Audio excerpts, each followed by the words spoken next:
Assalamualaikum warahmatullahi wabarakatuh. Perkenalkan, nama saya Fia Rahmana Muawiyah dari Universitas Ma'arif Lampung, Prodi Pendidikan Guru Madrasah Ibtidaiyah semester 7. Langsung saja, di sini saya akan menjelaskan mengenai pengorganisasian dalam pendidikan. Yang pertama yakni pengertian pengorganisasian. Pengorganisasian adalah proses membagi tugas atau pekerjaan agar lebih teratur.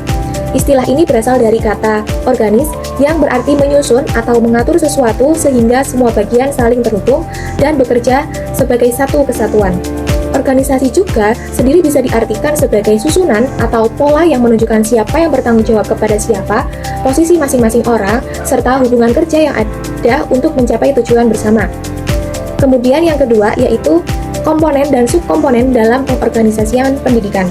Yang pertama ada input, yaitu masukan. Ini adalah segala hal yang dibutuhkan untuk menjalankan pendidikan, seperti bahan atau materi pembelajaran, perlengkapan dan fasilitas, dan juga staff atau SDM. Kemudian yang kedua, itu ada proses transformasi tahapan di mana berbagai sumber daya, baik fisik maupun manusia, diolah dan dimanfaatkan untuk mendukung pendidikan. Kemudian yang ketiga, ada output atau hasil, di mana hasil ini berupa produk nyata seperti bahan ajar atau karya siswa, pelayanan pendidikan seperti pengajaran atau bimbingan yang diberikan kepada siswa. Kemudian ada 4 komponen utama dalam pengorganisasian pendidikan. Yang pertama yaitu misi. Misi ini menggambarkan tujuan besar atau arah yang ingin dicapai oleh lembaga tersebut dalam jangka panjang. Contohnya, sekolah memiliki misi untuk mencetak generasi yang cerdas, berkarakter, dan berbudi pekerti yang luhur. Kemudian yang kedua, itu ada tujuan. Tujuan ini menjadi panduan untuk semua kegiatan dalam lembaga pendidikan. Misalnya, meningkatkan prestasi akademik siswa atau memperluas akses pendidikan bagi semua kalangan. Kemudian yang ketiga, ada objektif atau sasaran. Sasaran adalah langkah-langkah lebih rinci dari tujuan. Sasaran biasanya terstruktur dan lebih mudah dicapai dalam waktu pendek. Contohnya, meningkatkan rata-rata nilai siswa dalam ujian nasional sebesar 10% dalam 1 tahun. Kemudian yang keempat, di sini ada behavior atau perilaku. Perilaku di sini adalah sikap, tindakan, kebiasaan yang diharapkan dari semua pihak di lingkungan pendidikan, seperti guru, siswa, dan staf. Nah, perilaku ini harus selaras dengan misi, tujuan, dan sasaran lembaga. Misalnya, guru harus bersikap profesional, siswa harus disiplin, dan staf harus memberikan pelayanan yang baik. Kemudian, fungsi pengorganisasian. Yang pertama yaitu fungsi strukturalisasi, yaitu mengatur tugas dan tanggung jawab setiap orang dalam lembaga pendidikan agar semua berjalan dengan teratur. Kemudian yang kedua, di sini ada fungsi relationship, yaitu membentuk hubungan kerja yang baik antara semua pihak seperti guru, siswa, dan staf agar saling mendukung. Kemudian yang ketiga, di sini ada fungsi integritas, yaitu menyatukan semua usaha dan kegiatan dalam lembaga pendidikan agar selaras dan mencapai tujuan bersama.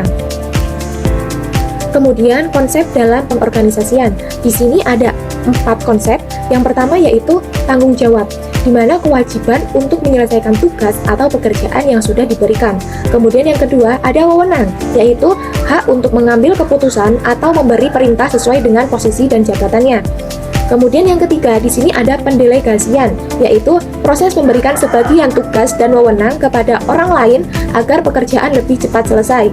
Kemudian yang keempat, di sini ada pertanggungjawaban, yaitu kewajiban untuk melaporkan dan mempertanggungjawabkan hasil pekerjaan yang sudah dilakukan. Selanjutnya, ada besaran organisasi pendidikan. Yang pertama yaitu struktur. Semakin besar organisasi, maka semakin rumit juga struktur yang diperlukan untuk mengelola semuanya. Nah, kemudian di situ ada implikasi yang kedua, yaitu organisasi besar sering lambat dan kurang fleksibel karena banyak aturan. Sebaliknya, ketika organisasi itu kecil, maka lebih cepat dan mudah beradaptasi. Kemudian yang ketiga, dalam pendidikan, besaran organisasi dipengaruhi oleh jumlah sekolah, guru, pegawai, dan rombongan belajar atau kelas. Dan yang keempat, itu ada tantangan. Bagaimana mengatur organisasi agar tetap efisien dan meningkatkan kualitas pendidikan meskipun ukurannya besar. Sekian presentasi yang telah saya sampaikan, kurang lebihnya saya mohon maaf. Semoga presentasi yang telah saya sampaikan bermanfaat. Saya akhiri, wassalamualaikum warahmatullahi wabarakatuh.